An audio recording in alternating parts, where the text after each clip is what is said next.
Peace, everybody. Before we get into this new episode, don't forget September 14th, where tomorrow's on promise. It's a hell of a story. You won't be disappointed. You'll learn more about me. You'll learn a lot more about me.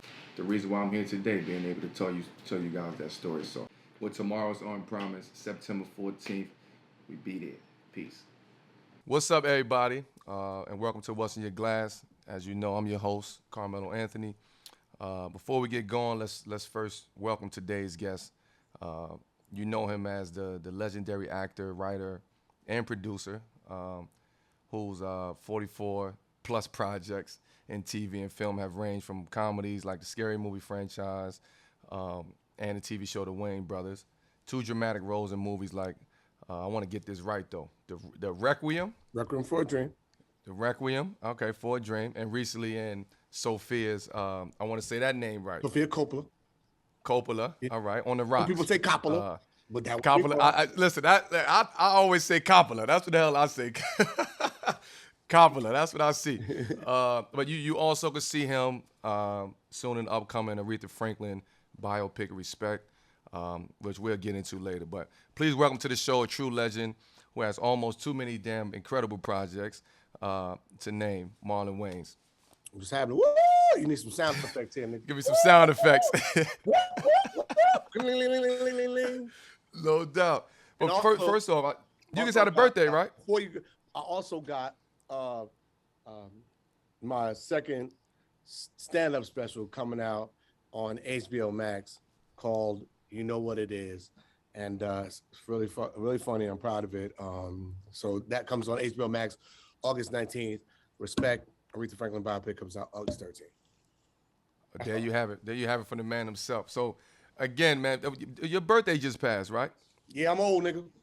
You ain't got to rub it in. 1 year closer to dying, nigga. 1 year closer. Nah, July 23rd, my birthday. Yo, man, happy belated birthday, man. Thank you, my guy. So, because it was your birthday, did you have, what did you have in your glass? I know you drank something. You had something in your glass. I haven't stopped having things in my glass. Metal. I had a lot of 42, a lot of Casamigos, a lot of Kettle, Actually, I went to Diddy's party, so oh shit, I'm gonna take Casamigos and Patron and what's called put that to the side. Yeah, put that out. Yeah, you gotta leave that to the side. Puffy filled me with that De Leon. Him and the babies. The babies was giving me the little babies. The Diddy babies like, yeah, drink that De Leon. Killed the De Leon and the Ciroc. So, you know, gotta always big props to brothers doing it. And so, yeah, thanks, Puff, for getting me fucked up. And then right now in my cup, I had that Wade. And I want to try the bronze liquor. I had the Wade's wine is delicious. But right now, I'm sipping this right here, which is Machete. Hey, listen, that Machete is incredible. Yo, the artwork is an art piece itself. Exactly, they be tripping. Black woman on a Cadillac. Come on, yeah, man. That's that Queen. I'm drinking that Queen and Slim. So let me tell you a story about Machete though. A couple years ago, I had Machete a couple years ago. Yeah, and they only had little like bulks of like you only could buy like a half a case or something like that. So I went to Indiana. I was in Indiana, and they was like one of the biggest distributors for Machete. I bought the whole shit. I bought the whole everything in all the Machete in the whole hotel. That's why I couldn't find the shit. I get the call and like they like, yo, we don't have no more Machete on the market. But at that time, nobody was really drinking Machete like that. And I was just collecting it because of the actual label at the end of the day. Yeah. And I wanted all the labels, so that story is crazy. So the crazy part is you fucked me up with the Machete. Machete. You put some respect on the name, like karate. That nigga Machete. Like nigga, you gonna say Coppola? This nigga no. Machete. Put some wine on it, you'll say the name right. Oh, that's the Coppola. Machete. When this nigga speaks Spanish. Didn't you fail Spanish 3 times, Melo? I didn't even go to Spanish class, man. I should have went. I should have fucking went. So, you know, but before, I'm drinking. This is what I'm drinking. What you drinking? It's called Memento Mori. Yeah, That's what I'm drinking. That sound expensive right there, Mel. Yeah, that. Memento Mori. All right, hold on. That's I gotta what I'm take a picture drinking. of it. That looked like one of them $1,000 bottles, them bottles that hurt my feelings. And people be like, "You could have paid my rent with that bottle." I could have, but I really wanted. Hold on, I really wanted to have a good piece of wine. So, fuck your rent. Hold on, there you go. Boom, Momente Moro. Got it. Copy. This is my first time having it, so That's what I do. Hopefully. I always take pictures of good wines when I have it. Sometimes I go to Wally's and I just sit there. Oh, that's my office right there. That's why I tasted Wade's wine. I was impressed. I was like, this nigga with that bat with them ugly feet making wine like this.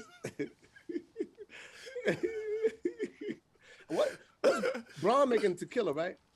Braun got the tequila, yeah. I got the logos. He fucked me up because he's sending all these goddamn special bottles to niggas, and I'm just sitting there jealous, like, oh, Terrence J get a bottle?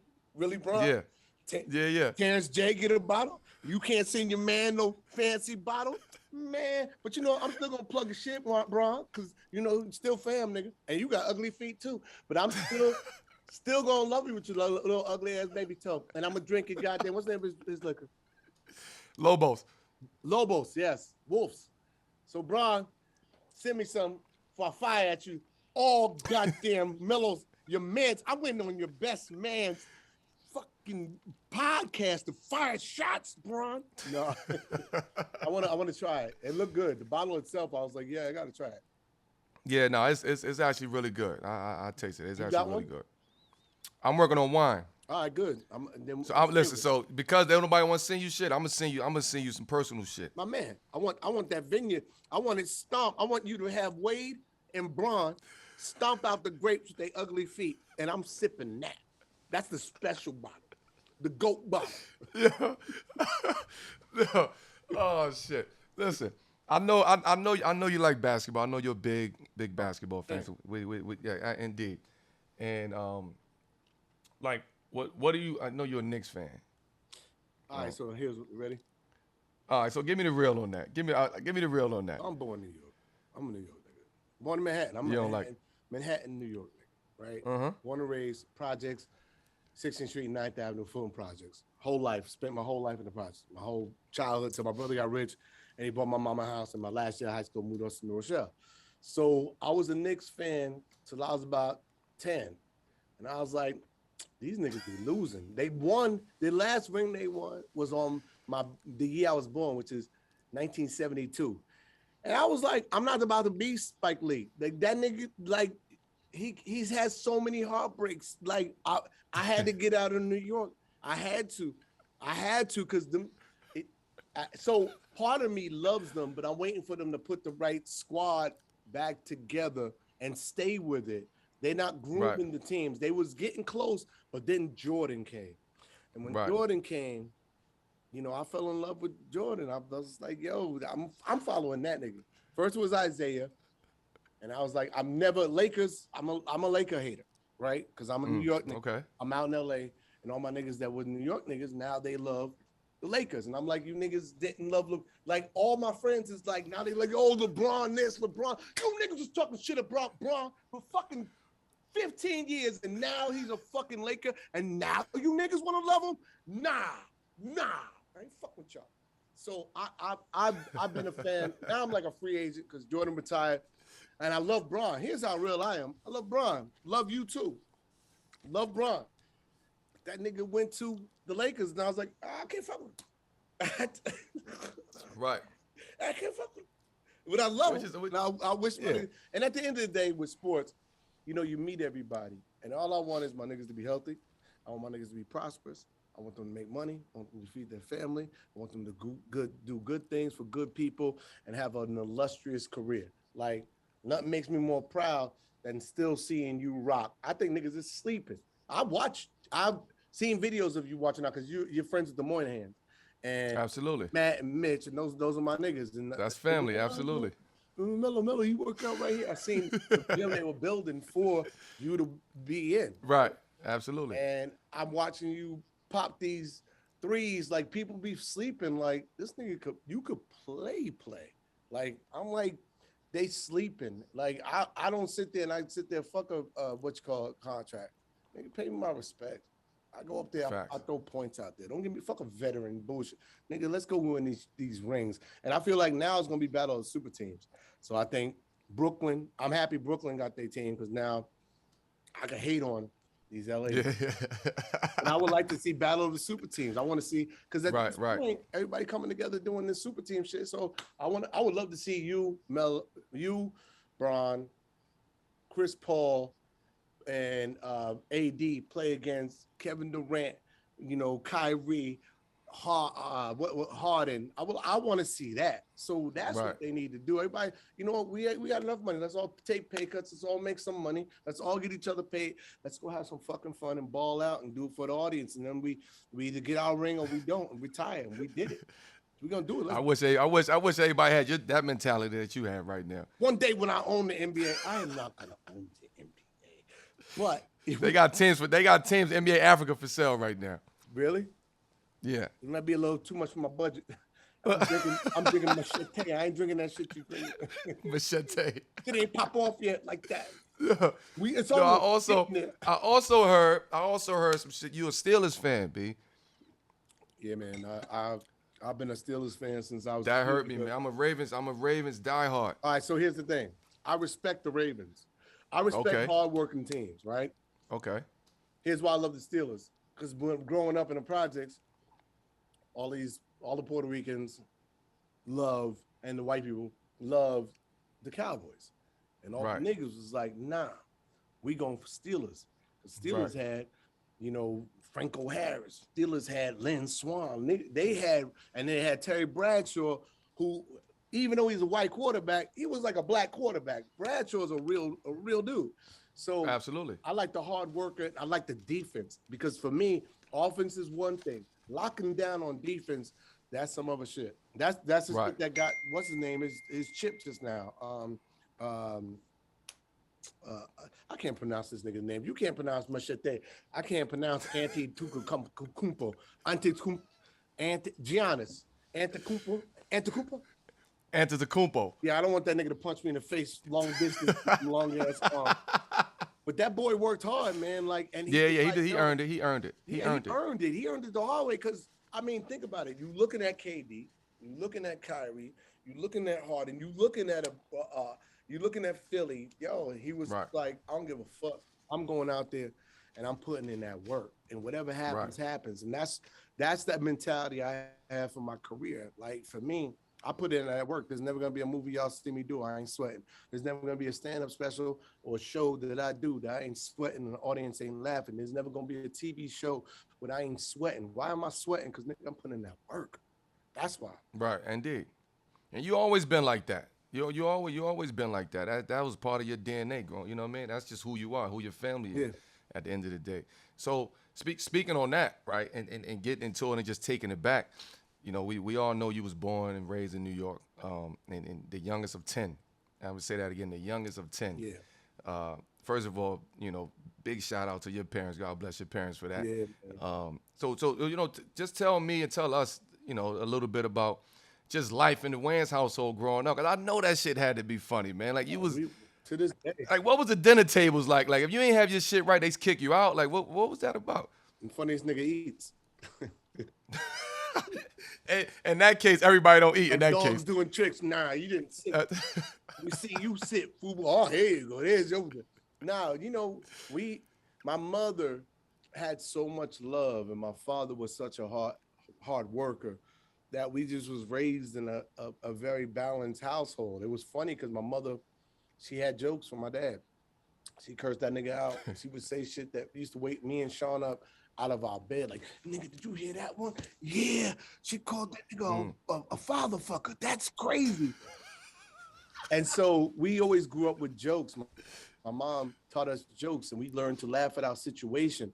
So everybody else, a lot of people in our neighborhood would rob, they steal, they go to jail. We had a mother and we had a father. And my father, no matter what, stayed there. And my mother, no matter what, loved us.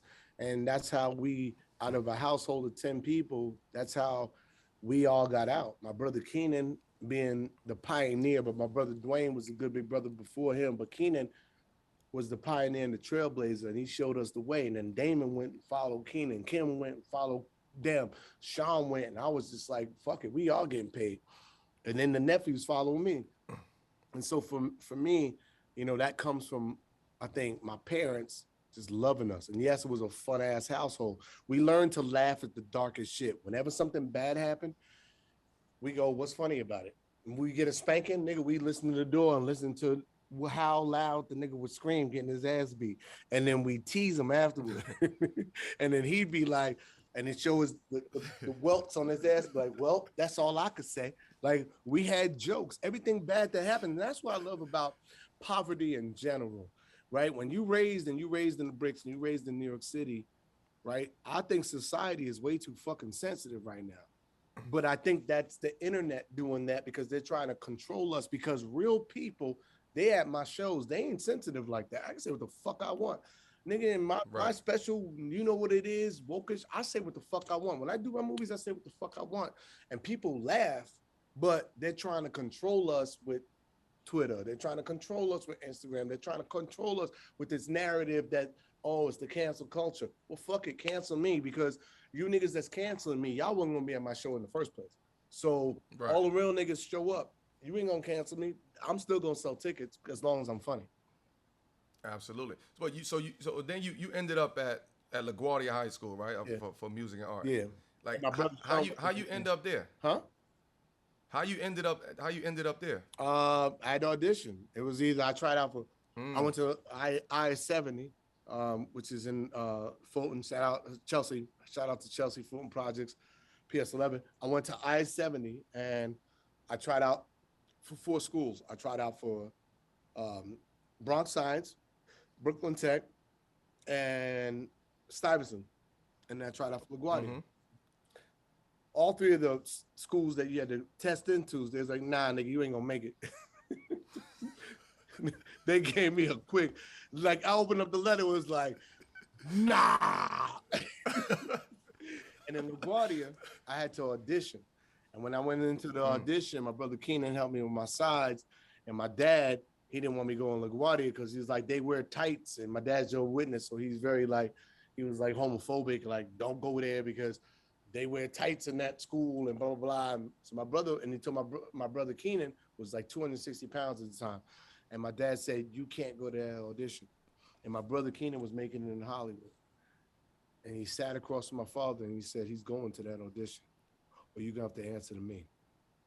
I'm not gonna let your thoughts and your insecurities stop that boy from living his dreams. And my brother Keenan was 260 pounds. Dad, he was at that age where he started getting the man titties, you know what I mean? Where the estrogen was beating the testosterone. This nigga, he had to borrow my mom's bra someday. And he was like, okay, China. So went to that audition. I got into school.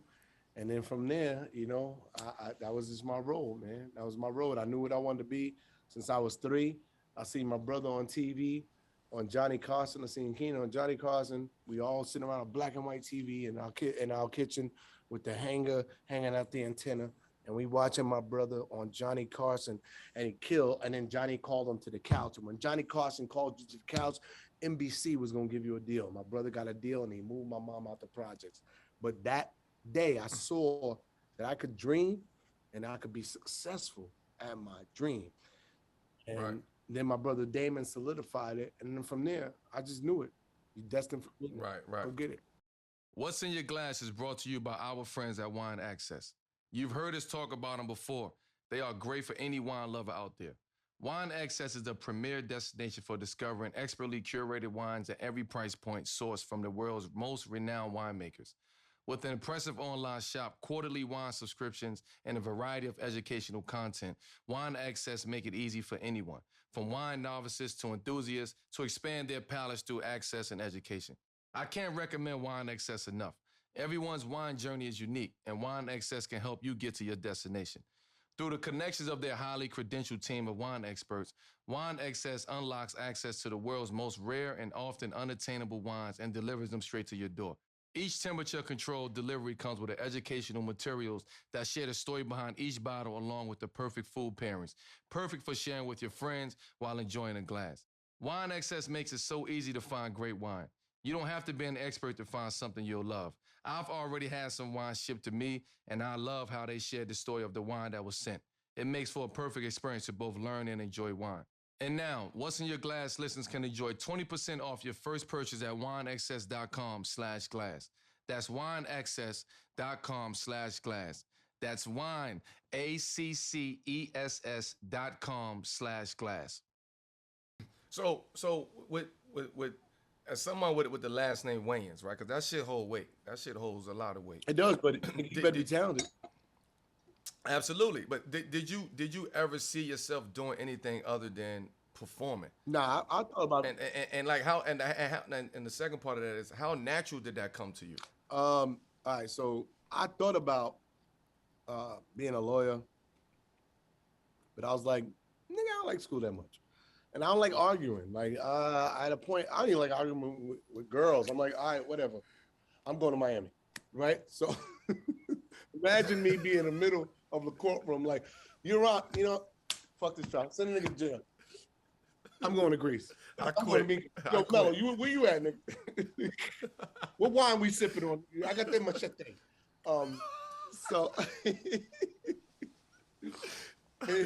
So I don't like arguing. And then I thought about being a fireman, but I was like, it looked hot in there. The thought of it is cool, but it's like, right. That look hot, nigga. I burnt my foot making my mom tea, and I was like, nigga. And I swear to God, I got a burn on my foot to this day. Right here. I'm gonna show you my ugly foot. It ain't as ugly as Bronze and what's his name and CP's. But look, I got this burn right here, 3rd degree. And that was the end of me being a fireman. I was like, ah, that shit hurt. Fuck fireman. And I was like, comedy. I wanted to act, man. I've been in school plays since I was like, I used to turn plays down. I was that good of an actor. They'd be like, we want you to play Oliver Twist in the 4th grade. I was like, nah, it's degrading.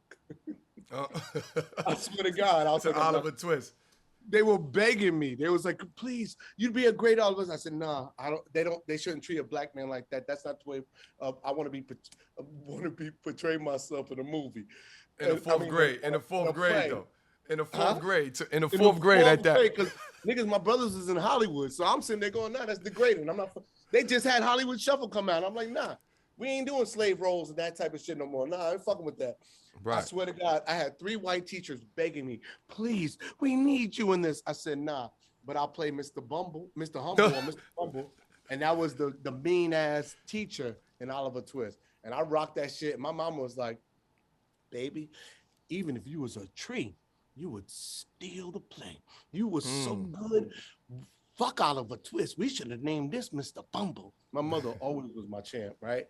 So I knew then that this was my calling. I played Peter Pan in 2nd grade. And the audience coming to me and the audience reaction, and I'm laughing at shit that I do, and I would improvise in the plays, and I'd just be like, yo, this is me, man. And I try to tell my kids that, right? My son, dope ass baller, hurt his back. We gonna fix that shit. He's working with Wade's guy right now, Jason. So yeah, I'll be peeping him out. Amazing baller. I'll be checking him out. Yeah, I'll be checking him out for sure. He loved the game. Yeah, LMU now. I'm gonna get him healthy, get him in there. But that boy was so amazing. And I used to tell him, and the same thing with my daughter, magical writer, great actress. Like, I just tell him, find your purpose, the thing that you love to do. And what I love about watching basketball and watching sports is I'm watching people that loves going to play for work. And the fact that we can feed our families doing what we love to do, I ain't work a fucking day in my life. Whatever I have to endure to do a movie, if I got to write it, if I got to produce it, if I got to star in it, I don't care what it is, doing stand-up on the weekends, I love working 7 days a week. That's what I love to do. That's where I'm most happy. Making people laugh. That's my purpose. So do you still, speaking about you working 7 days a week, do you still, like them pop-ups, like if you just pop up at the comedy club and just jump on stage, what's that feeling like? Because to me, it's like if I just go back to the hood and I just jump into a 5-on-5 You go to the game. biddies and be like, yo, let me get in. Or go to West 4th Street Park and let me get a run. You know what I mean? Right. It's nerve-wracking when you're young in the game. Got you. But when you get nice at what you do, this is what I do, y'all. Nobody in this park is working like I'm working. Right. So for me, now that I'm 10, 12 years in the game, other comedians, yes, but the audience, y'all understand that this is what we do. We're magicians. You're a magician. Why do you hit that three-pointer like that so consistently? Why do you hit that Euro step so consistent? Because I've practiced this so much. I read the defense, and in an instant, there's a synapse of which I need to react, and I need to counter, and then I can react, right? It's the same thing when you do comedy. I tell a joke, they, oh, good. Let me go a little deeper. Now, here's what's funny about it. Now I know you niggas is listening. Now, here's what's funny about that. I don't stress no more. I know what I'm doing. I don't give a fuck who's there, who I'm following, you know, who's before me, who's after me. I walk into the club. If I want to work out, I don't care about if I kill it or if I bomb. I don't give a fuck. Sometimes I go in with the specific intent to bomb because from that set, which I'm not getting paid for, all I want to do is go practice. I just want to go shoot. And, oh, the gym is open. So I just want to shoot. I don't give a fuck who's in the audience. I don't give a fuck. I'm not trying to press nobody, nigga. I got 5 hours of material I can hit you with. Fuck that. I'm creating new shit. This is what I'm thinking. This is what's on my heart. And I'm trying to find what's funny about my mother's death. You understand? Yeah. That no, it's not funny to me right now. Because, nigga, I'm hurting. But I need to come here and give myself therapy. So if you niggas are gonna judge me about this dark subject that's hurting me, fuck y'all. Right. I'm gonna use you because I'm healing. And then from that, oh man, I found a great 15 minutes about what's funny about my mother's death. And now I share a birthday with my mama, July 23rd. Wow. Her birthday and my birthday. So every July 23rd is a little hard on me. But this year, I didn't cry. Because I had the stage to go on every night and talk about her and honor her. And some shows I just do a pure mama show, just talking about my mom in the lovingest, most honest way. And I love the audience for sticking with me. Some people would cry. Some people would stay and they would cry laughing. Some people that lost their parents would be like, thank you for that. And I appreciate them. But you know what? Thank y'all. Because y'all rode with me and I didn't know where this was going, but thank you for listening. Right. Comedians, we got to go in these dark caves, and that's why I don't fuck with the cancel culture, because we got to go talk about shit. Whether you agree with it or not, I don't give a fuck, because I got to go find what's funny, because that's my contribution to society, is what's funny about shit that you niggas don't know how to laugh at. Right. So don't tell me what to do, because I've been doing this for 30 years. I know this science. I was raised in this science since I was fucking 5. Right. So I've been doing this now 44 years. Damn. Hold up. Talk about dark shit. 44 years. 44 years. God damn. And I'm just getting started. My best years are now. Why? Because I know how to write. I've written over 18 movies. I've probably written 40 movies. I don't know, but 18 gotten produced. I produced 18 movies. I've starred in more than 18 movies. I know how to do television. I have over 100 something episodes of television that I've literally produced. I know how to do it all now. Now I do stand-up. Now I do specials. Now I know how to groom other talent. Like, you get to this point for me, especially as a Black man in this industry, 50 is when you get prime. Denzel didn't make it to 50. Morgan Freeman, that nigga ain't aged because he was 60 when he made it. Morgan was already gray with the moles, so it's like he's forever young. No, he's forever old. But he's here. Like, we don't make it to 50. This new young thing happened recently for Black folks. I'm just now able to grow a beard and be a man and be a leading man. And when you see respect, you see the drama. I've known drama since I was in performing arts high school. But for me to showcase it now I got a movie that I'm doing dramatic shit in August 13th coming out, Respect, and they gonna see a whole nother side. And then 6 days later, I got You Know What It Is coming out, which is a comedy special on HBO Max. And what you're gonna see is an artist that is diverse, that can do it all.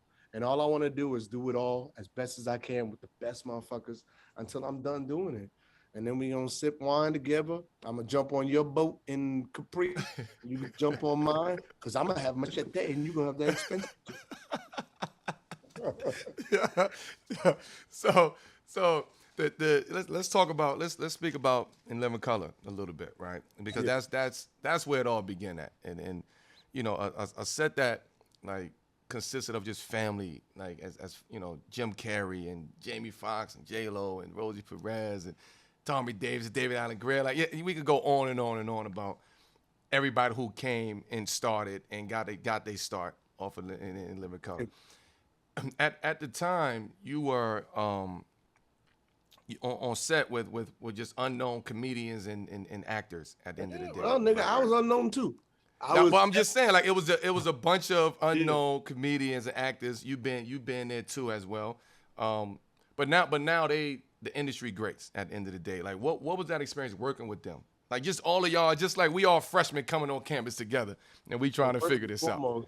Shout out to Keenan, the visionary, the Godfather.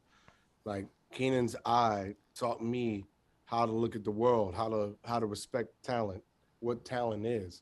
Keenan always seen the greatest great in you. And he always challenged you to be greater than what you was. And it was frustrating to a lot of people, even myself. But if it wasn't for the tutelage I had from Keenan, I wouldn't be me. And the same thing goes for Damon. Because Damon, unlike Keenan was the right eye, Damon's the left.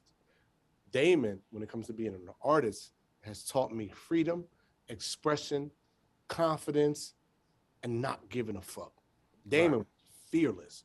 So I had two wonderful teachers that taught me and Sean and my sister Kim, who was the brains. Kim was super book smart. Kim was the person, when I read her thesis from college, it was so funny, she made me want to be a writer. And she's a magical performer. Kim can do it all, from singing to dancing to, you know, to dramatic acting to comedy. Like, I was raised by a bunch of kings as a prince to be a king one day when I was old enough. Right. And so that is my college. I used to come down to the set. I was in college and I came down to the set. I just saw Busta Rhymes last night. And I remember being on set talking to my brothers, like, yo, y'all got to put Busta on. Because I was dancing back, you know, in the club days, you know, and he had the leaders of the new school, and I was the young nigga. So like, Mom, who should we have on? I was like, yo, you gotta have Busta Rhymes on.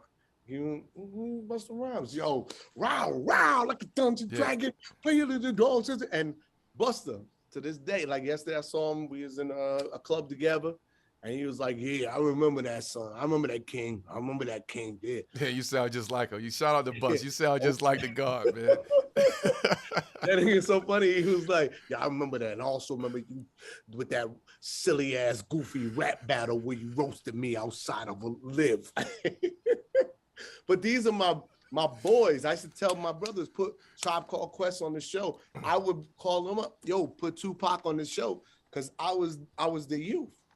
And so that was like my contribution until I actually joined the cast. And once I joined the cast, it was school for me to watch Jim Carrey and David Allen Greer and Tommy Davidson in the sketch, and the magic of commitment. Jim Carrey would light himself on fire if he had to get a laugh.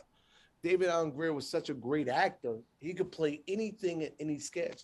Kim, such a great writer, actress, that she would write most of everything she and David did. Like, I'm sitting there and I'm going, yo, me and my brother Sean, and we going, this is what we got to do to make it.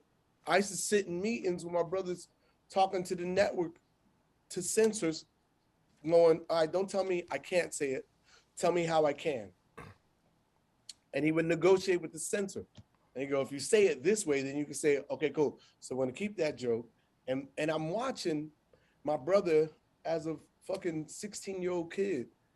And I'm just like, you know, one day, you gonna be able to do that.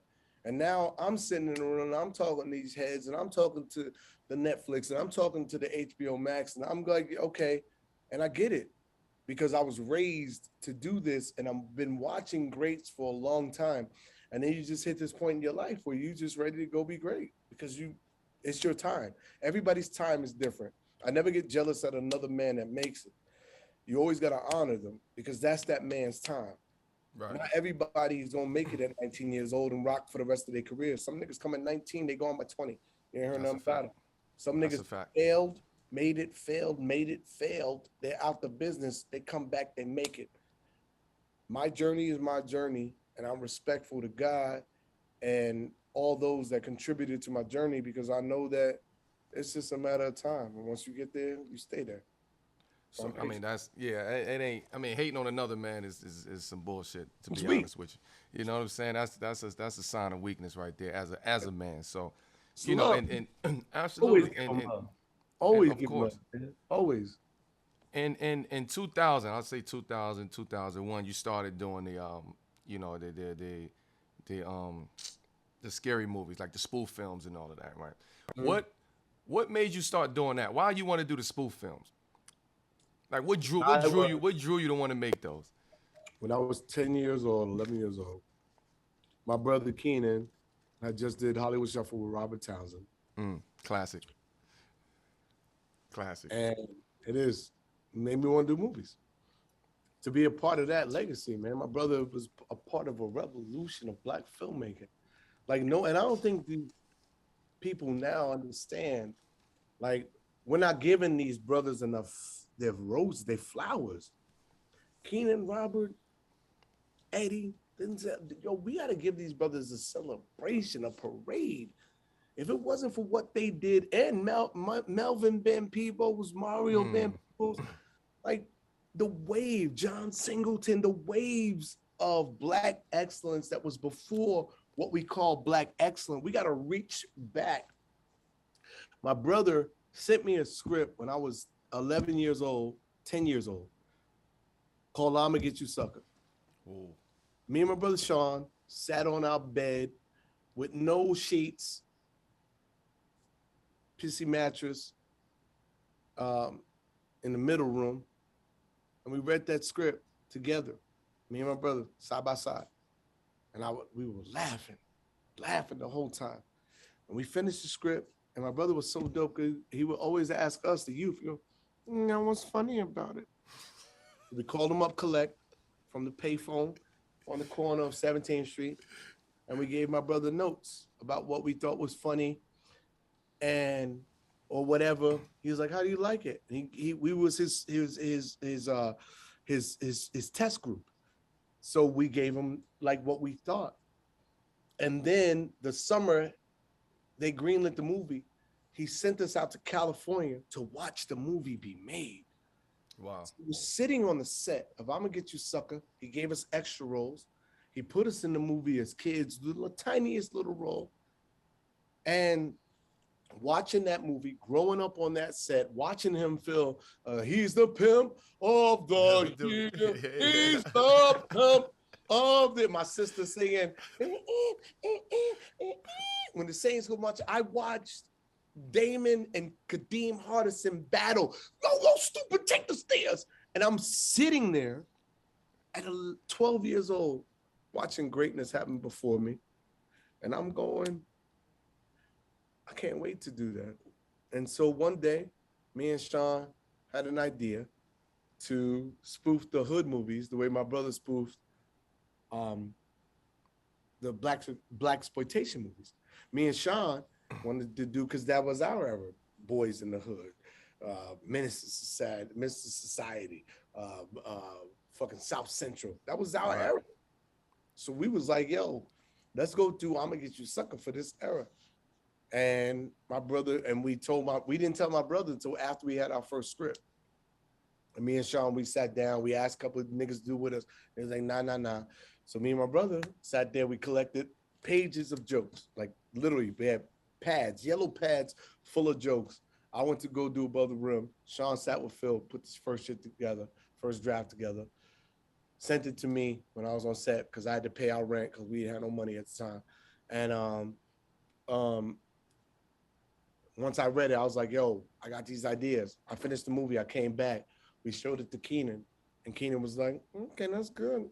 Now you got to destroy the whole script and you got to write a whole new movie. And Keenan put us through 26 drafts of Don't Be a Menace. 26 drafts. Damn. Before the movie became the movie. And then after that, the movie didn't turn out the way we liked because the director had a different taste. And we had to rewrite an entire movie in a week. And in that 1 week that we rewrote the movie, based on what we did and based on how we did for the 26 draft, it prepared us to write a whole new movie in 7 days so that we had to film 10 days. And that's the movie that y'all see that is Don't Be a Menace.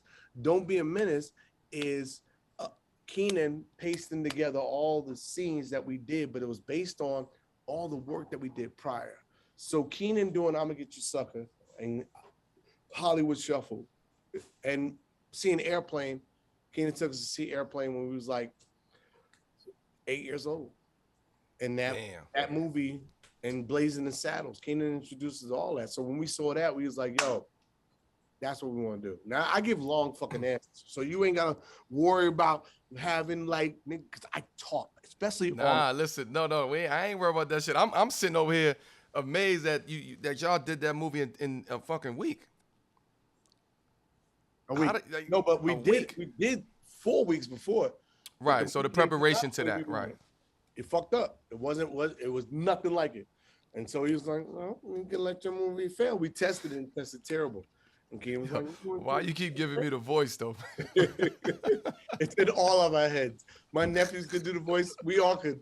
Because it's like God talking to you. It's like creative God. And so, but I'm glad. And then I knew why he put us through doing 26, 27, 28 drafts before we went to film the movie, because once the movie wasn't performing, the art of writing is rewriting. And so in that little synapse, we had to write a whole new movie, and we were prepared to do it because we did the work. I tell niggas, do the work, stay in the gym, right? What people ask you, how'd you hit that shot? Nigga, I'm stay in the gym 10,000 times. That's what I do. That's what I do. Look at this. That's crazy. That's the science. I do this shit 1,000 times where I got carpal tunnel in this wrist. Yeah, I don't know this, but I'm just keep practicing. I'm keep doing it. That story right there is fucking crazy. And just going back to what you said, you've been in the game 44 years. I don't think people understand that. You know how hard. First of all, it's hard to be in any industry for 2 years or a year. You know what I mean? To continue to establish yourself in the industry. So 44 years, it make my 19 years look like shit, to be honest with you. 44 yours got a lot of jumping, nigga. All you niggas be walking like y'all 95, hips be hurting. Hey, look, that's why you gotta spend that money on your body, man. You gotta keep that body right. You gotta tell your son, man. Look, tell your son keep his body right, man. It's the same thing with the app with like what I do.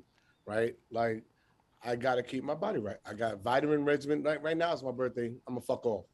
But on an everyday basis, I'm working out 6 days a week. I'm making my body look different ways for whatever movie I got coming up. I got to feel right as a performer. I got to take my vitamins, my nutrition, my green juice. Like, when you do it, I'm an athlete as well. Just, I don't play sports. Right, my mindset body is my temple. And my spirit has to be greater than my body, because even when I'm injured, the mind and the spirit moves you to greatness. And nobody understands this, that greatness is a real choice. And there's no difference between me and that next man. The only difference is that man, whether he believes it or he doesn't, he's acting like he believes it and he's owning it. But I'm fearing myself. I'm giving myself doubt. And it's the consistency that every day you believe that you're as great as that man thinks he is, and even greater. And that's what lifts you. But it's a consistency to yourself. Like, I'm greater than that. Yeah, give me the ball. I got it. That's what I feel. I don't give a fuck what I'm doing. Who I'm with. I don't care. I bet. I write a lot of my shit. They gave me one line. Norbit. It said Buster Taps. That's all it said. Buster Taps. Nigga, I wrote a whole 45-minute power tap instructional class. Why? Right. Because I watched Jane Fonda. I watched Billy Blanks while I was on the treadmill working out, trying to get my body to look like one of those power tap niggas if there was gonna be one. And I wrote it all out. And I came to set, and the director was like, "What do you want to do?" I said, "What do you mean?" He goes, "Someone, it says Buster Taps. Do you have anything you want to do?" I said, "Yeah." I said, "Can I do it?" Brian said, "Yeah." Nigga, I did a 40-minute tap dance class. And I said, "Can I use the extras?" They said, "Yeah." And I've had the extras do what I was doing, mimic what I was doing. Brian said, "This is fucking hilarious. How long is it gonna be makeup?" He's gonna be makeup 5-7 hours. We're filming this whole shit. And that's how we got the power tap and Buster Perkins and Norbit, because I came over prepared, because it doesn't matter. There's no such thing as small actors. No small roles. There's only small actors. Some niggas, you play a game and you got 3 minutes, I'm gonna need you to hit a game-winning shot. Why? Because they're double teaming that nigga. They got the trap set on this guy and the inbound passes here, and they're not looking at you at all. They don't give a fuck about you. So I need you in this moment to be ready. Hit that pass, over prepare. And you say, I like niggas in the gym. He's like, nigga, you ain't never gonna get no run.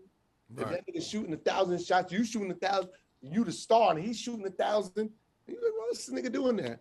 Right. Then stay ready. You don't gotta get ready. I go, that nigga right there. That's what Jordan did to Steve Kerr and John Paxson. Niggas wasn't lighting it up like that. He was like, oh, they on me. They on Pip. That nigga, oh. Right. Stay ready. You ain't gotta stay ready. You ain't gotta get ready. My nigga. You understand? And speaking about greatness, right? It's like in going into, you know, your role in Aretha biopic, Respect. Like you working with other greatness at the end of the day, right? Too. So how do you prepare to act with like a powerhouse like Jennifer Hudson, right? Who has won, you know, who has won Academy Awards, Global Glow. You know, she's top of the top. But that's greatness too. And so how does that prepare you? Or how did you prepare to work with that? You know, when I walked into the, I always over prepare. If I'm gonna go do something, I'm gonna do it. You know, but Jennifer, by the way, who does an incredible job. Like, she embodies the role. Some people do the role. Jennifer embodied the role. She is Aretha. She was so amazing, so sweet to work with, such a star. And then I'm sandwiched between her and Forrest Whitaker, who's a GOAT. He's a GOAT in acting. Forrest is absolutely a monster. So if you walk onto that set and you ain't prepared, you're an idiot. Nah, I did everything they did to prepare, I did. Jennifer set the stage. The woman sang live, take after take after take live. And her instrument is so dope.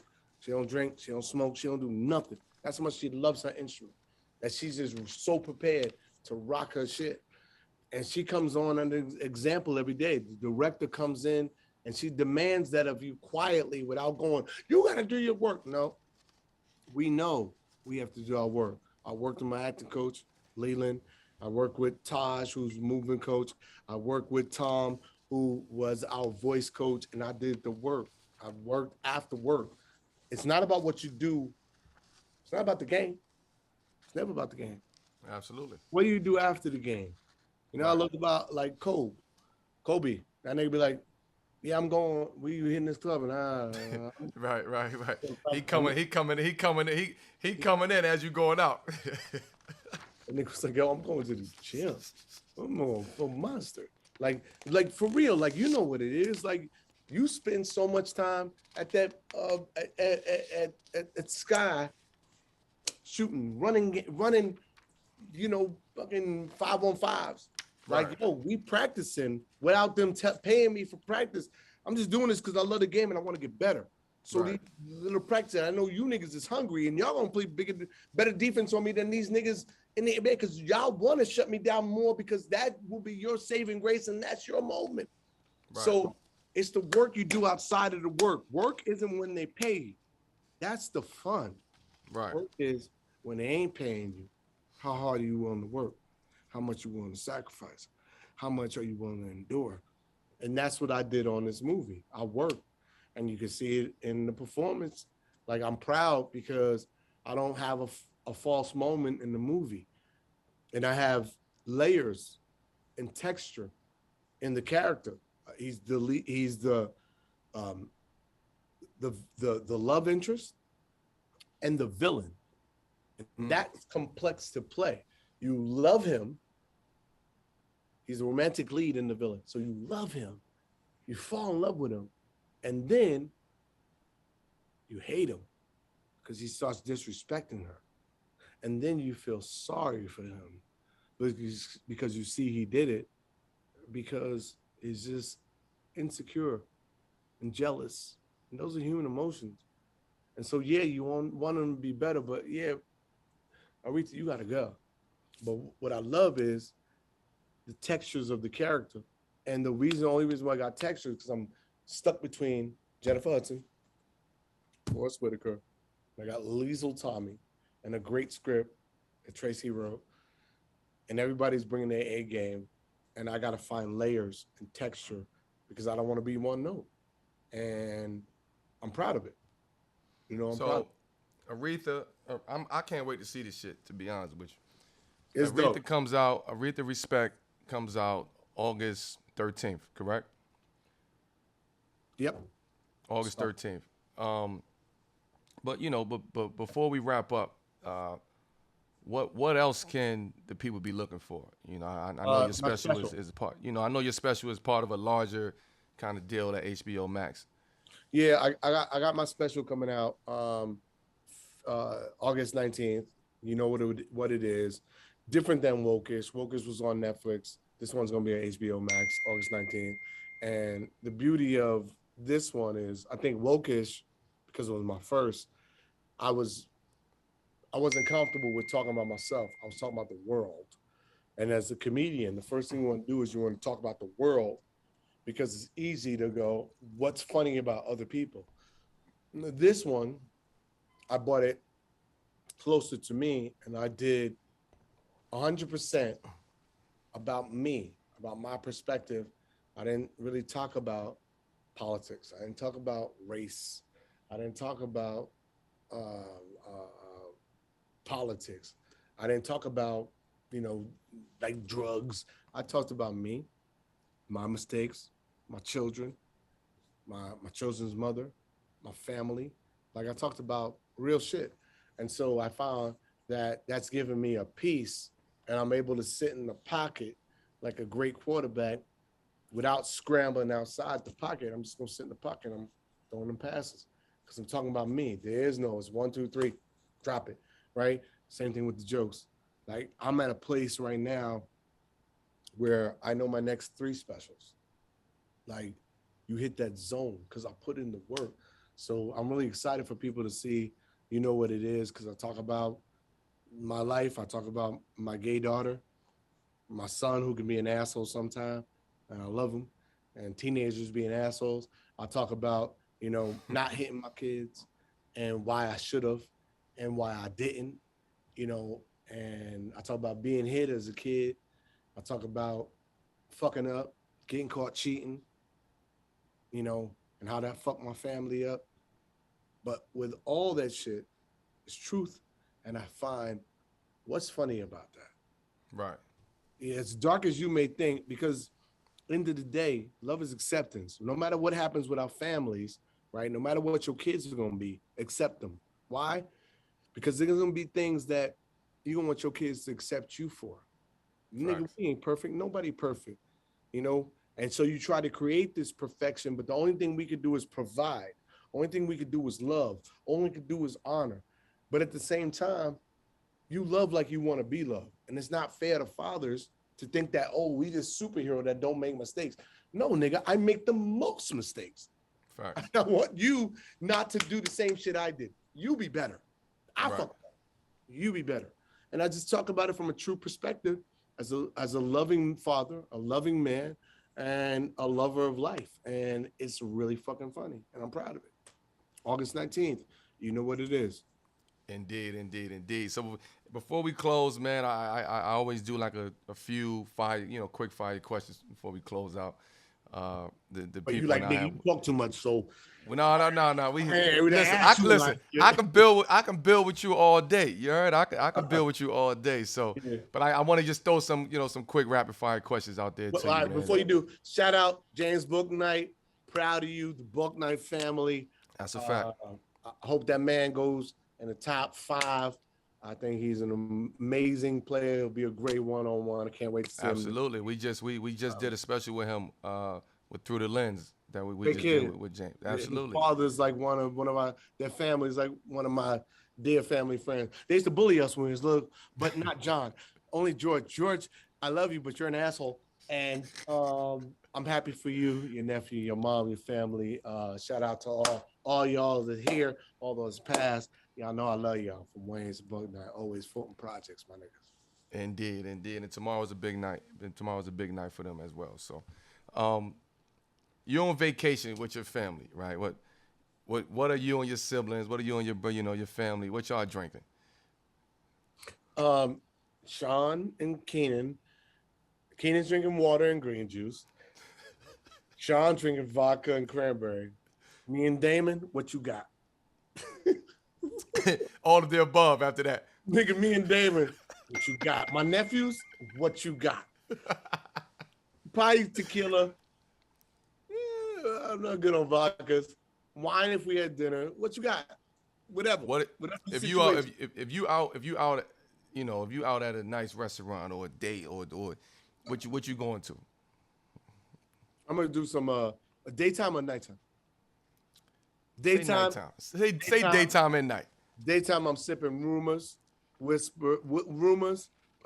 a rosé. Yeah. My shout out to Barry. So I'm drinking rumors.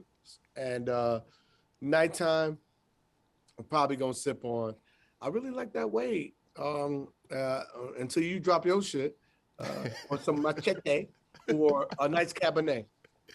Okay. Cabernet dinner, and then afterward, load me with some 42 or some Lobos or some. Or some what do you call that? DeLeon. Okay. Do that Diddy in there. You know I throw my niggas in there. I want prosperity. You supposed to though. That's how it's supposed to be. Like we don't do that enough. Right. Everybody do it all the time. We gotta look at each other and be more welcoming. That's why when it's like, yo, Melo wants you in the show. Done. Let's go. Just pick it up. Let's go. Indeed. It's You ain't always gotta have a long love. conversation. You ain't gotta get through me to friends. Nigga, what you need? Let's go. Right. Indeed. As it should be. That's how it's supposed to be, man. We support each other. That's how it's supposed to be. If you celebrating, say, a big win or a new project, okay, Aretha, coming out, respect. How you celebrating that? What's in your glass? I'm probably gonna go to Wally's. And You got the back room at Wally's or what? Yeah, I'm doing the back room. Okay. And I ain't gonna sit nothing crazy. Crazy to me, like I like finding wines between 60 and 120. That's a great price. Because I feel like past that, I have never tasted anything past that made me go, I gotta drop $7,000 on a wine. Grapes only get so sour. They only mature but so much. So if I ever drop a G or 2 G's on a bottle, I'm good. I've tasted probably a $50,000 bottle. Nigga, you know how slow I sip that motherfucker?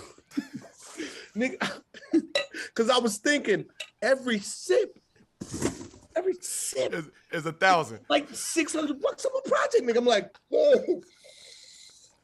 Yeah, so I can't enjoy that, nigga. Niggas drinking that shit. What's that shit? The droplets you put in your eye. Nigga put it in a tincture. No, nigga, that shit make me nervous. Like I don't care how much money I got. I just go, nah, I'm good. Just give me this shit. Cause it's all gonna get me drunk, but I just go, I just don't, especially when you have a lot of family, right? I don't spend money on frivolous shit. I have a lot of family. I have a lot of people that I love, of generations to provide for. And I don't want to waste my money on bullshit because I can help. I'd rather have that money to be like, if I'm gonna spend $5 grand on a bottle or 20 grand on a bottle, I'd rather give that to somebody and enrich their life or invest in a business. We don't think past our life. And I'm thinking generations when I'm gone, that I fed those, that I'm able to bury somebody in my neighborhood when they ain't got the money to bury them. Yo, I don't want to think about it. I'm a man. And as a man, I just go, I don't really need that. Nigga, my daddy taught me, stay humble. Nigga, absolute, you're just as drunk as Bugula, whatever the fuck, Bagula, whatever the fuck it is about the whale. It all gets you fucked up. So why spend that much when I can put that shit away and I can give that to somebody? I got friends that hit me up all the time, and I never want to say no. We all have that problem, but it comes a point in time where we have to say no. You understand? Nigga, I've learned the art of no. Some niggas ain't worth, nigga, I see your number, nigga. That nigga? Nah. Sorry, I don't give a fuck what you selling, nigga. You spam risk to me. Some niggas don't deserve your love, and you're right. But some people, the ones that need it, and plus, you know, we got to teach people behind us how to love and how we want our villages to be. Love is an art. Love is a vibe, and we have to create that with our actions. You know what I'm saying? My niggas hit me. They need anything. I'm there. But shout out to Mark Birnbaum and Eugene Rim, Catch. That's a fact. You know, Absolutely. too. You know, we have a lot of friends. Like, this is ancestral. It's easy for me to be like, yeah, Melo want to do it. Let's go. Why? Because Mark Birnbaum, Eugene Rim, you know, those are like two of my dear friends, and we always talk with you and the Moynians and who else and the fucking Chatreats. Like, they're all absolutely. friends. Like, so yeah, That's you the be circle. You got 82 games a year to play, 82 games to play a year. So when you ain't there, you're spoken highly of. And so this is easy for me to sit down because of that relationship. You know what I'm saying? So Absolutely. yeah. I appreciate you though, man. I just want to say thank you, man. Thank you, bro, Anytime. I'm gonna call you joining me, like, man. hey, Melo, I want to sit down with you and grill you, nigga. Hey, listen. What's in your nigga? Whenever you're ready. I'm gonna do a show. What's in your nose? We have crackheads on. What's in your pipe, nigga? We doing what's in your pipe, nigga.